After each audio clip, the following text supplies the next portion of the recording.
up, y'all? It is Dr. Mia with Ageless Vitality. We are in season 2. This is episode 2, and we are super excited to have you to join me and one of my super friends, Coach Peggy Keebler. I'm going to give her a chance to introduce herself. But remember, Asia's Vitality is the podcast to watch to help you thrive and maneuver through the different stages of life with ease and grace. Our goal is to help you go through this midlife journey and understand menopause, perimenopause, andropause, and periandropause, and the postmenopause and the postandropause, all the pauses. From this podcast, you're going to learn how to live your best life. You're going to learn how to live well, age well, and experience everlasting intimacy, even throughout the different difficult stages of life. So, again, thank you and welcome. All right, now welcome my most favorite trainer in the whole world, except for Monday, Wednesday, Thursday, and Friday when we're working out between 6 o'clock and 6:30. Outside of that, she is my most favorite Mm. trainer in the whole world. And Peggy Keebler, could you just introduce yourself to the people? Let them know a little bit about your business, what you do, how long you've been doing it, and let's get this conversation started about flooring it. Okay.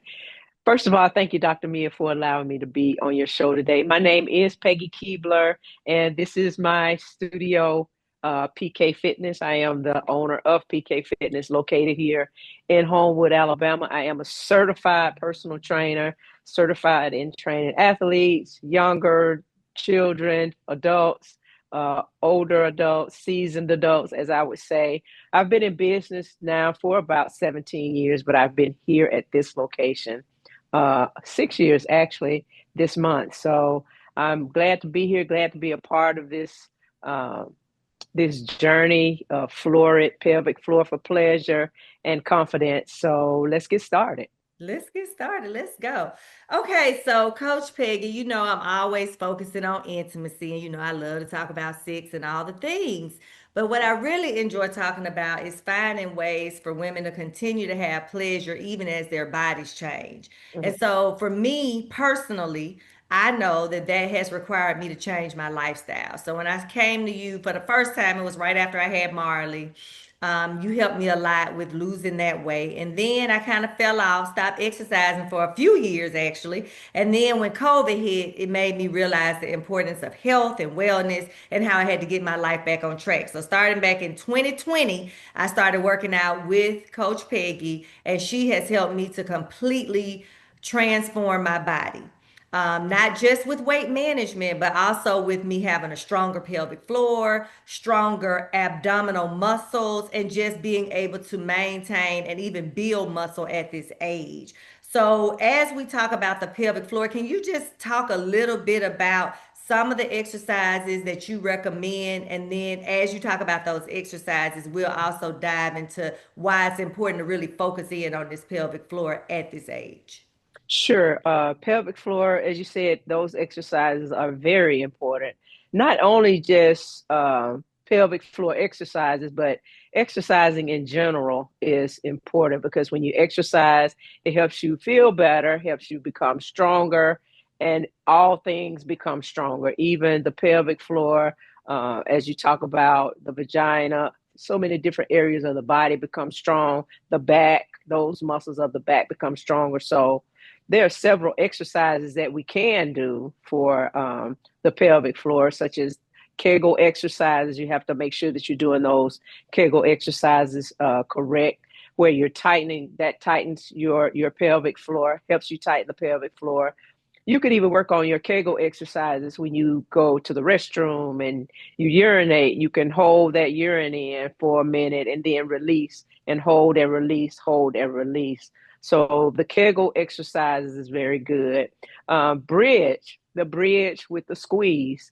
The bridge is where you're bringing your hips up off the, lying on your back, bringing your hips up off the floor and squeezing those knees together, and also focusing on your pelvic floor, which is up in there, but you should be able to get it when you're doing those exercises. You can do heel slides, lying on your back, doing heel slides, the bird dog hold with the lift, And of course, you can do squats as well. So those are about 5 exercises that'll help you with your pelvic floor. Awesome. And one of the reasons I think the pelvic floor is very important too is not, I always talk about sex and, blah, blah, blah, but also for bladder. Like people forget Right. that the pelvic floor, when it weakens, that's also when your bladder weakens, and that's when you're more likely to leak urine with coughing, sneezing, jumping, laughing. You're more likely to have that urgency and that frequency. A big component of that is having good pelvic floor muscles. So it's Right. not just about the sexual function, the orgasms, and the enjoyment, but also for continence to make sure that you don't need a diaper as you continue to age and mature. And I think, Peggy, another thing that people forget about is the importance of core work and balance at this age. Absolutely. As we age, we lose balance. We're more likely to fall. Our bones are weaker. So, what are Mhm. some things that we need to do to focus on our core and balance when we're exercising? And then, can you maybe demonstrate a couple of different things that people can do kind of every day to help build that core, including the pelvic floor muscles? Right. I can show you some exercises, but I'm going to go back to what we were saying about um, the pelvic floor exercises help with bladder control. Not only that bladder control, but it helps with your core and, as you say, your stability. It also helps with joy and joy during your intimacy. So I'm going to show you a few exercises that you can do. Pelvic floor exercises, balancing exercises are very important as we grow older. We just lose that focus, and sometimes we are scared to be on something that maybe as high as a stair. So I'm going to flip the camera around and go down to my mat and show you some things you can do. I actually said you could do the bird dog hold, but I'm going to go down here on the floor. Can you? Oh, Go down, push it down. I got you. So here we are right Oh, here. yeah, right there. So you could do a bird dog hold. You do those, Dr. Mia. This is for stability. You're raising your right arm, straightening your left leg. That's a bird dog hold. You want to hold that for about 30 seconds and squeeze your belly button into your spine into your back. And that's where you can get that stability. And Mm, once you learn this stability, you can do some leg raises mm, while you're squeezing your pelvic floor. All mm. right. Then you would change over to the other side, left and right. And a lot of people get this confused because they try to they're not using both sides of their brain, first of all, but just coming here and holding again and doing some leg raises. Mm. And if I'm able to push you over, that means that your core and your balance is a little weak. So another thing that I do with some of my clients is just an easy stand. Mm. I stand, sometimes Mm. arm raises, And that looks really sometimes, easy, y'all, yeah, but that is not easy at all. Like I really had to build up, even with the right. with the bird The dog hold. bird It took dog, me a right. while to be able to do that for 30 seconds. Mhm. Right. So I want to show you now some um, exercises for the pelvic floor. So you can lie on your back. Can everybody see me? Doc, can you see me? Mm-hmm. So you can lie on your back, glute bridges up and squeeze. So you're squeezing your glutes, you're Mm-hmm. squeezing your pelvic floor, and come down. Let your back come down before your glute come down, your butt. So here and down. You could do about 3 sets of 12 of those, and you'll feel it burning in the hamstrings, in your glutes, and it'll help your um, pelvic floor get And you're stronger. kind of doing a Kegel when you're doing that one, right? Right. Yes. Mm-hmm. If you could actually put something in between the knees, Okay. right? You To move get like that. a 30-year-old, Peggy. Did you see that? You saw that, right? Yes. Like Uh-huh. you still playing basketball, ain't it? I wish, girl, this body. So you can come, you can squeeze here Mm-hmm. So just and put the down, ball in release. between your Hmm. legs while you raise up. Right. Or you could just stand in, or you could just sit up and Oh, squeeze, okay. squeeze, and that would help those pelvic floor muscles. Okay. Uh, you could do heel slides. Mm-hmm. You can raise the hips and do a one leg glute bridge. Mm-hmm. And the other, do you about 3 sets of 12, and that'll help that pelvic floor. Then you can go into some squats, sit those hips down. I'll turn this way so you can see. Sit the hips down and back up. So you Mm-hmm. want to poke your hips out, not go here, but sit it back. And when you Mm-hmm. come up, squeeze that pelvic floor and you can feel it. That's awesome. So now, if somebody had not really started working out yet, just what would be a reasonable goal for them to just kind of start if they wanted to really just effectively focus on the pelvic floor alone? What would be Mhm. a couple of exercises they could do, for the next 2 weeks to start working on that area and to build it? First of all, I think you just need to start exercising, meaning walking, meaning doing some things that you enjoy doing. Um, Sitting and standing are basic functional exercises. Whatever exercises you can do that are functional, sitting, standing, squeezing. As I said, when you go to the restroom, you can practice on your Kegels there in the restroom Mm-hmm. by just sitting there, start to urinate, squeeze and hold it up there, let it back out. Squeeze and hold it up there, let it back out. You can just lie on your back and just squeeze the glutes together. Mm-hmm. Squeeze the glutes together, and that'll help you work on your pelvic floor. And of course, a lot of walking and a lot of squatting Okay. can get you in that position to strengthen the pelvic floor.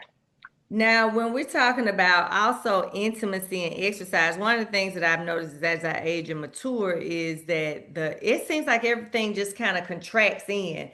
So the importance of stretching, can you talk about the importance of stretching in your 30s, 40s, 50s, 60s, and 70s Yeah. and how stretching prevents injury, but also Yes. how stretching prevents cramps and other things that can hold up your enjoyment of intercourse and your sexiness in the bedroom? Right, absolutely. Stretching, that's a good one because as we get older, things start to get tight, in some areas, Yeah. tight in some areas and loose in other areas. You know what I'm Exactly. talking about, right? So when we're talking about stretching, it's really important. I probably don't even stretch enough myself, but I make sure that my clients are stretched. But it's important that you stretch, and I'm going to show you exercise that will stretch, and sometimes it might just make you cry. I don't know what it is, but it's something that you're releasing out of your body. When you do this one stretch, and it's amazing because sometimes people cry.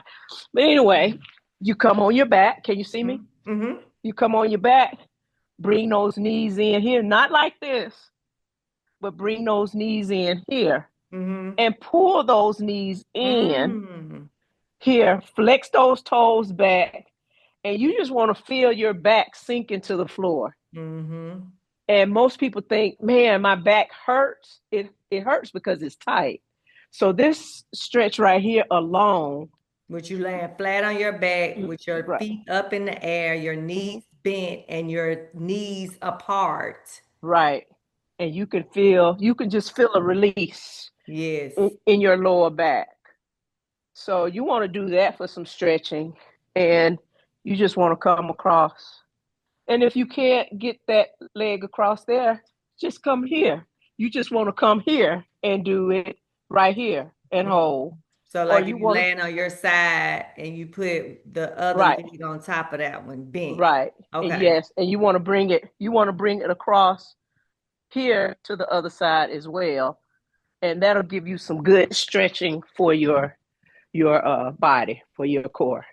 Now, I think that one of the things that keeps a lot of people from exercising too is that they're afraid to injure themselves. What are some good things that we can consider when we're exercising at this age to ensure that we're less likely to have an injury? So you want to make sure that you stretch first of all. You want to Mm-hmm. warm up first before you start your stretch. You want to warm up before you start your strength training. You want to warm up before you start walking. What's a So warm up look like? so a warm up, depending on your age, depending on your fitness level, you could just do some marching in place. Mm-hmm. You Just could do kind some of marching in warm the place. muscles up. Right. You could do some modified jacks. Your favorite. She loves Right. when I do modified jacks, y'all. Right. Some modified jumping jacks. Or you could just do some stretch. Okay. All right. Or stretch arm circles. Mm-hmm. Circles will really get the heart rate up back here and stretch. Yeah. Good. So definitely warm up, Hmm. stretch, and then everybody has a different idea of what healthy stretching is. Some people say hold it according to your age. How long do you say hold a stretch? Does it depend on where you're stretching or what you're stretching? No, it doesn't depend on what you're stretching. You should hold your stretch for at least 10 seconds. 10 So if I seconds. Okay. come here, I'm holding it for 10. I'm holding it for 10. Okay. I'm bringing it across. I'm holding it for 10. If I can get my leg up back here, I'm holding it for 10. 10 seconds. If you feel like you need to hold it more, hold it more. Okay. But at But the least 10 stretching, seconds. at least 10 seconds, but the stretching is most important. Okay. Most important. And I'm going to go take a step back Yes. as far as being able to hold your legs up. If you Mm. know what I mean, Yes. being able to hold your legs up. It's kind of hard to hold your legs up if your back is tight That's or if right. you feel pain, or it's kind of hard for you to enjoy, your intimacy if you can't hold your legs up, if your body is not conditioned and in shape, and if your back is tight. It's kind of hard to do that, and you don't Hmm. want to put all of that pressure on your partner. You Right. want to you want to make sure that you're able to hold, firm on what you're doing, for a period of time. So Yeah. it's not only just pelvic floor exercises. It's the whole well-being of who you are and your confidence, as we're talking about, and how you can perform, or how you can help be a good performer, um, when that time of intimacy comes. I like that. Look at Peggy. I'll put it out there. I had put it on out there. So basically, y'all, this is Asia's Vitality. And on Asia's Vitality, Yes. our goal is to teach you the things that you need to do to not only live well and age well, but also Right. to experience great and everlasting intimacy. So we want you to be able Mhm. to enjoy intimacy. And we Yes. know that women who have regular intimacy live about 5 years longer than women who don't. And I always remind everybody that intimacy can be with a partner or without a partner. Either way, you need to make sure you're having some regular orgasms so you can Hmm. release those good endorphins that you can't get from anywhere else. And Peggy, Coach Peggy, our friend, is giving us some real secrets on things we need to consider, things we need to do in order to have great intimacy. So, one, Right. you talked about the pelvic floor, working the pelvic floor, keeping Hmm. that healthy. Now, we're talking about that for your balance, we're talking about that for your bladder, but we're also talking about being able to control those pelvic floor muscles for pleasure. Right. That's right. And then you talked about the back part of it. What else do we need to really focus in on to make sure that not only do we have that wellness part, but so basically we can have great sex on a regular basis? What are some little key tips that you can give us for our exercise routine to transition that into the bedroom? Right. First, you wanna fuel your body. The thing for me is eating right and exercising. You definitely need to fuel your body. Number one. Number two, you need to be confident, in what you do and how well you're going to perform, and during that performance or during that time of pleasure, that you're not only making your partner happy, but you're making yourself happy. So it's all about having that, setting those boundaries. You want to set those boundaries, for you and for your partner. You want to meet your purpose. What's your purpose on having this intimate moment with your partner? You want to make sure that you're intimate, and you want to make sure that your boundaries are set. Choosing workouts that will help you get that time of pleasure in, and just talk about your pleasures and what is it that you need to do. I'm always saying, what is it that you need to do? Because I have so many women come in here and say, well, my man want me to, my husband want me. Okay, what is it that you want to do? You got to set those boundaries. You got to establish those boundaries, and you got to speak up to your healthcare. You got to make sure that you're going to your doctor Mia, and making sure everything is intact and in order for you to have a great intimacy. That's right. Great Yeah. intimacy. All Mm-hmm. right. So in this aging body, it's some things that I have definitely noticed. Is this something that I have not mentioned that we should be thinking about as we transition through this perimenopausal point? And then I want to transition over to talking about men because this is for ageless bells and ageless bows, and Mm-hmm. men's bodies change too. So are there any specific recommendations that you have for the periandropausal man or the andropausal man? I would say you need to continue to have your exercise intact. I think you need to continue to realize, number one, that this is what's going on with your body. And the way that you realize is this by visiting with your doctor, exercising, you and your partner exercise together. Mm-hmm. I have couples come in and they exercise together, and I think that's one of the best things that you can do in a relationship with your partner, whomever. Just make sure that you establish that time of perimenopause, postmenopause, premenopause, all of those menopauses, and make sure your doctor can help you get through those stages. And I know your doctor's going to tell you to exercise because that's one of the most important things, not just for the pelvic floor, but for the whole body. Mm-hmm. Now, Yes. talking about some age and stuff, so you have clients that are various ages.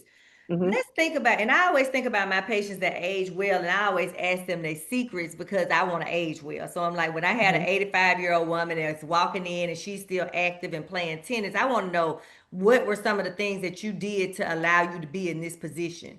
So can you just give us some tips about things that we can do with our bodies as far as exercise and eating, and some really good habits that we can develop so that we can age well and still be Mm-hmm. very active as we continue to mature? Sure. One of the things you need to do is you need to find daily rituals. And what I mean by that, I ain't saying, what I mean by daily rituals is, okay, when I get up in the morning, I'm gonna have three affirmations that I tell myself. I don't know what those are, but I don't know what yours are, but you got to have three affirmations that you got to tell yourself. You meditate on those. You look in the mirror and tell yourself how you feel. I feel beautiful this morning, or I'm gonna have a great day. Today is a great day. Nothing changes if nothing changes. So you give yourself that time of having rituals that you do for yourself. You write down three things that brings you pleasure. Mm, Three things that bring you pleasure. So what I'm saying is you have to get a routine every day in order for you to feel young, to keep yourself young, and realize that age is just a number, and that we're speaking whatever we speaking, that's what we are and that's who we are, yeah. So Mm-hmm. yeah. Okay, so routine is going to be key, and Mm-hmm. obviously in that routine should be some kind of exercise. Now, And some meals. people have different ideas about what good exercise is. Personally, I feel like it's when you can get it in based on your schedule and your life. But is there a certain amount of time that we should set a goal for exercising regularly to be healthy? And is it a starter goal versus a goal as we've done it for a few months? Right. You set your goals, you set smart goals. And what I mean by smart goals, S, be specific. M, measurable, how you're going to measurable. A, you want to make sure that you are, um, you see, I'm forgetting how to spell the word attain. Make sure that you're that you're able to attain. Okay, be relevant, and the time that you Mhm. want to do it. So it's important that you be smart about your exercises. You don't want to jump out there and say, okay, I'm going to walk 3 miles today. And this is just your first time getting started because Dr. Mia said you need to start exercising. So you want to make smart goals in doing that and do things that you enjoy doing when you start to exercise. So Mm. there's no particular exercises to do. You just need to start off slow and work your way up to exercises that are enjoyable for you, Mm. not for your partner, not for your friend, but exercises that are enjoyable for you. And then maybe you can include your partner. You can do an exercise that your partner want to do one day, and you can do an exercise that y'all can do an exercise that you want to do one day. But it's not totally just based on what your partner wants to do. It's about you. Yeah. And then when I was younger, I really did focus a lot more on cardiovascular exercise. But Hmm. as I've gotten older, I feel like the resistance training is even more important than the cardiovascular exercise. So, what would you recommend? So, I used to say, well, at least exercise, if you're going to do it every day, do at least 20 minutes a day and let Hmm. that include some resistance training. Do you have like just like a good starter point for the average person who is starting exercising? And then what's a realistic goal for the busy professional male or female? And what should a reasonable goal be to exercise enough for it to positively affect your health? Right. So 30 minutes at least to start. We do 30 minutes because of your busy schedule. 30 minutes to 45 minutes for some, but definitely 30 minutes to get started. Yes, strength training is most important for those, 40, we'll say 40 and over. Strength training is very important because we're working on so many different things. We're working on hormones, we're working on strengthening the bones, we're working on being toned and fit, trying to be stable and not fall. So, strength training for sure is most important when we start off, when we continue, and even when we finish. That's for male and female. Sometimes males will advance faster than females, which is okay. You need to know what your fitness level is while you're going through the process and then work your way up. But Mhm. for the busy person, you just got to try to get it in when you can get it in, at least 30 minutes, 30 to 45 minutes, 45 minutes to an hour. It just depends on how you have it set up. Monday, you may just want to do cardio. Tuesday, you may want to do upper body. Wednesday, you may want to do lower body. Thursday, you may want to do cardio. So you just want to try to mix it up. Monday through Saturday, at least, you're working out. Sunday, take your rest day. On Monday, get back up and start it again. I think that's a good fitness routine for the male and the female working, busy people. And a lot of people feel like they got, and I wanted you to say that because a lot of people feel like the reason that they can't exercise is because they don't have time, but they feel like they have to do an hour and a half, which is No. why, I like working out with you for 30 minutes. And then I've learned that as I've gotten older, that's not enough. So now what I try to do is either add 15 minutes of cardio before we meet or 15 to 30 minutes of cardio after we meet because I do realize, and my cardio is not running anymore because it's going to hurt my knees. So Mm-hmm. just talking about a little bit of injury prevention because I think that that's the biggest mistake. A lot of the people they go and they go to CrossFit to work out first and they hadn't worked out in 15 or 20 years. So Mm-hmm. safe, effective exercise to me has become most important because I don't have time for an injury. Absolutely. You want to make sure that first of all, you go to your physician and see if you are good to start exercising. Second of all, if you're going to be doing any type of activity, you don't want to get those shoes, those tennis shoes that you had for 15 years, that you go outside and cut the grass in, that you go out just because they look good. That doesn't mean that they're always good if you've had them for a number of years. So you want to make sure that your shoes are good for exercising because your feet are your foundation for your total body. So if you don't have the correct shoes on, then that means that you could have some injuries in the upper part of the body just because your feet are not good. So you want to make sure of that. You want to make sure that you're stretching, warming up and stretching before you take out and go exercise. and make sure that you do a cool down and a stretch or a walk after you finish your exercising. Those are things that are going to help you stay with your exercises because we don't want injuries because injuries will slow us up. Mm-hmm. Right. And some of my patients I've had to have a conversation with, even like everyday things, um, carrying heavy purses on the shoulders. You know what Hmm. I mean? Like a lot of women come in, I like move their purse to put it somewhere else because I need to in the room. And I'm like, oh my God, this is so heavy. So Right. let's just talk about some injury prevention as we age, including the back, including the shoulders and the knees, which is another reason why I don't do a lot of walking, is because my knees are aging. So let's just talk about some injury prevention and just trying to prolong, our bodies lasting and not aging too quickly. Right. First of all, walking, you're at our age, we're actually walking faster than we can jog now. So I Hmm. know maybe back in the day you wanted to be a runner, a jogger, all of those things. But hey, we're here now. And we have to be more cognizant of what we can do and what we cannot do. Man, I used to be a really great basketball player, but I know I'm not going to go out here with some 15-year-olds, 16-year-olds and say, hey, let me play you one on one because Hmm. of where I am at my age. So first of all, we have to realize that and establish that. And then after that, we need to make sure that we are stretching. Once again, you talked about purses.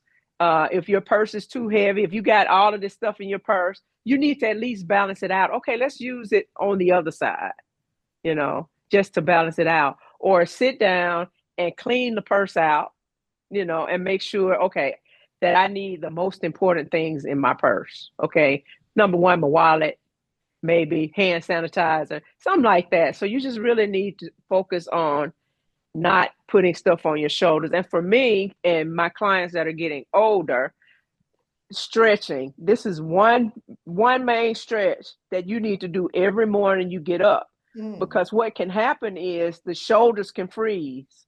And when the shoulders freeze, you come here. You're not able to lift.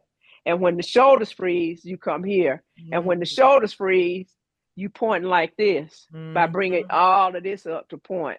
But if we can do this every day, So just getting out of raising bed, your arms over your head just and raising your holding them. arms over your head, that helps you keep your shoulders uh, strong and stretched and flexible. Hmm. Grab it behind the back, bringing the chest forward.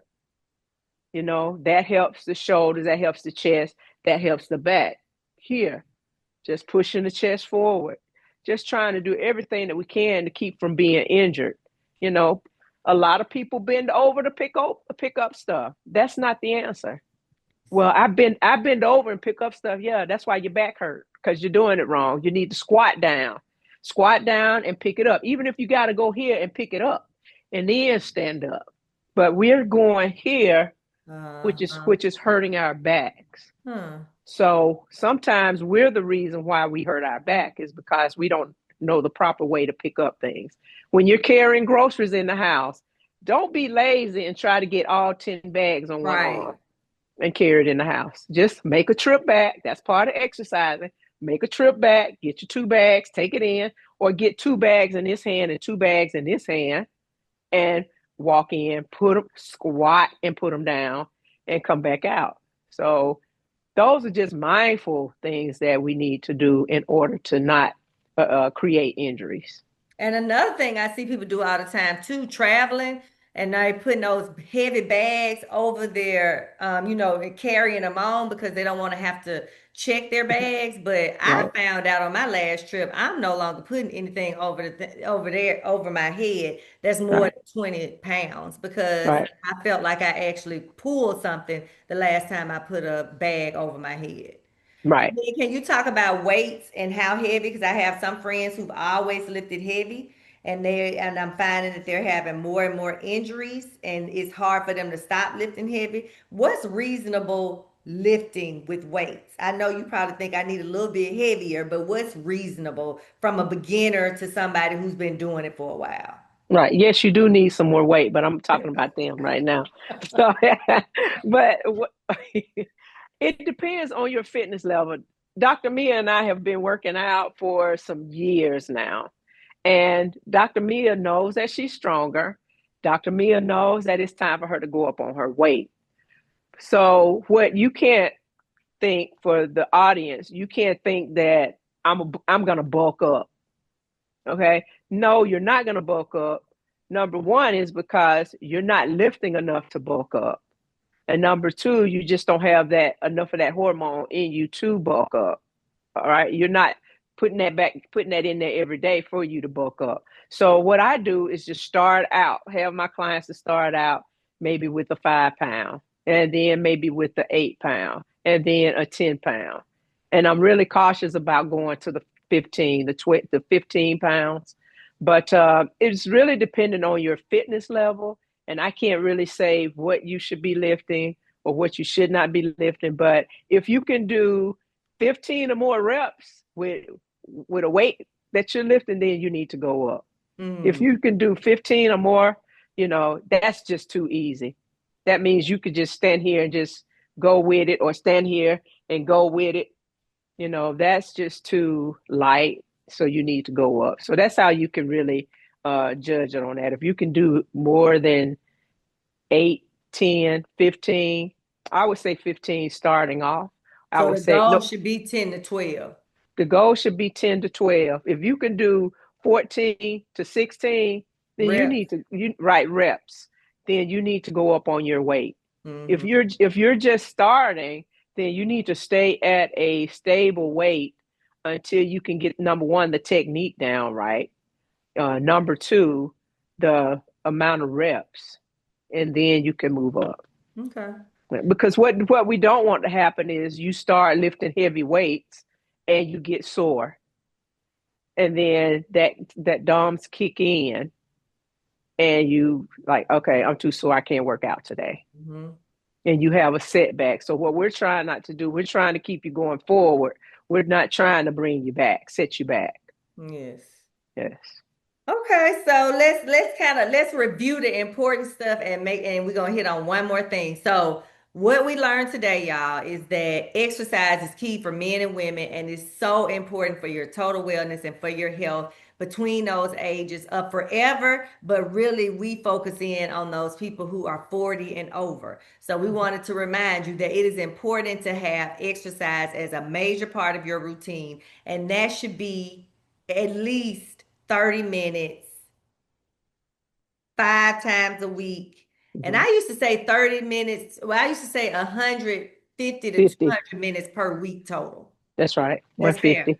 Okay. 150. So 150 minutes a week is a fair thing, and everybody's schedule is different. So you may not be able to do 30 minutes 5 days a week. You That's may right. have to do an hour twice a week and then have another day where you get your 30 or 45 minutes in. So setting smart goals, but also setting very realistic goals, making Right. sure that you are setting goals that work with your schedule so that you can consistently reach those goals every day and you don't just forget about it and quit because you feel like you can't master it. So the Right. exercise is key, the stretching is key, the resistance training. Remember, resistance training is to help you hold on to the muscle, which helps with your metabolism, but also to protect your bones. So as we age and our hormones change, we also have thinning bones. And one way to prevent the bones from thinning as quickly is the resistance training that Peggy talked about.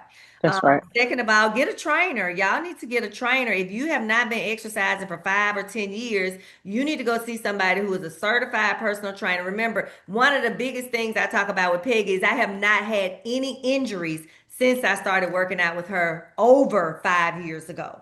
Not Mm-hmm. one injury. And so the reason I haven't had an injury is because I didn't try to do it on my own. Because when I originally started working with Peggy, I worked out a lot anyway. So I felt like I knew about exercise, but it was so many things that had I not been working out with her, she would not have known to change. And I would have Mm-hmm. actually injured myself. Even the simple way that I was doing lunges was all wrong. I was going to hurt my That's knee. right. The Mm-hmm. way I was lifting some of my weights, my shoulders would have been messed up. And not to mention the back problems that I would have if she hadn't taught me how to really build my core. So That's making right. sure that we really focus on not injuring ourselves and understanding the importance of exercise for our pelvic floor, men and women, and for our intimacy, and then stretching on a regular basis. That's right. So Mm-hmm.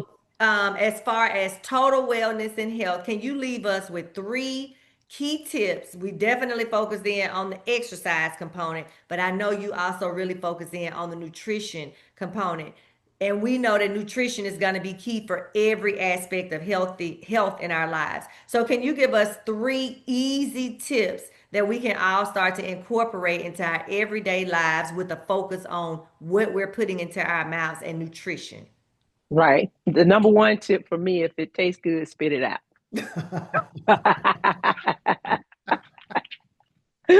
If it tastes good, spit it out. I mean, no, I mean really. But seriously, so the first tip is um, learn how to count your calories, learn how to count your carbs. Read labels is the first tip for me, is to read labels. Anything that's white, don't bother it. Don't fool with it. Okay, meaning potatoes, meaning pasta, those things that are white, Big, creamy, right. white creamy sauces. Um, Drink plenty of water. Make sure that you're drinking half of your body weight. Yeah, she just got it, y'all. Half of your body weight in ounces. You're like, man, that's a lot of water. I'm not saying drink it all at once. Just drink it throughout the day. And like Dr. Mia showed her big container, if you have a big container out like that and you're not a water drinker, get you a cup. Pour in the cup, drink. Pour in the cup, drink until that container is empty. So those are some tips that you need to really, really reading the labels are most important. 5 meals a day: breakfast, snack, lunch, dinner, and if you need a snack, get the snack. Eat most of your calories in the early part of the day if you're going to have a lot of calories, to whereas in the night you don't have all of those calories that you have to go to sleep on. It's important that you eat breakfast. At night, your body is fasting. So tomorrow morning, you need to break the fast breakfast. That's why they call it breakfast. So you make sure that you get that breakfast in and have a balanced meal. If you don't know anything about My Plate, go to myplate.gov and you can see what your plate should look like every day when you eat. Even if you're eating a snack, you need to eat a snack that's on your plate: proteins, uh, grains, vegetables, fruit, dairy. You want to make sure that you look at My Plate, and that'll help you um, have a balanced nutrition. And yeah, I remember when she's saying breakfast, that's within the first hour. Because I have a lot of patients. I'm like, do you eat breakfast? And they're like, yes. Right. And I'm Yeah, like, you do know breakfast is well, what time do you eat breakfast? And they like, at 10 o'clock. I'm like, what time you wake up? At 5. So no, that's skipping breakfast, y'all. Breakfast is within the first hour of waking up. And if you're like me and work out first thing in the morning and you just don't want to eat because you're working out first thing in the morning, make sure you have that breakfast within the first hour of finishing your workout. So, that's like you right. said, you got to break the fast, but nobody's paying attention to the time. So, you just because you had eggs and bacon doesn't mean it's breakfast. It's only breakfast if you have it within that first hour of waking up or working out. Right. That's right. All Another right, thing, well, let me say one more thing please. about how you can I know one thing we wanted to talk about is how you can reclaim control over your body and your well-being. So I'm going to give you 5 things that you can do. I think said this before, but I'm going to try to go over this again: how to reclaim yourself and your well-being. It's not about your partner. It's not about Dr. Mia. It's not about your mom and dad. It's about you. How can you reclaim control over your body and your well-being? Set boundaries. Set boundaries. Balance and boundaries are most important for you uh, in order to reclaim. You want to move with the purpose, as I said earlier. Move with the purpose. Choose workouts that you enjoy doing. That's moving with the purpose. You want to fuel your body. We just talked about it. Fuel your body with nutritious things so your body can feel healthy, whole, firm, and ready for that intimacy part of your life.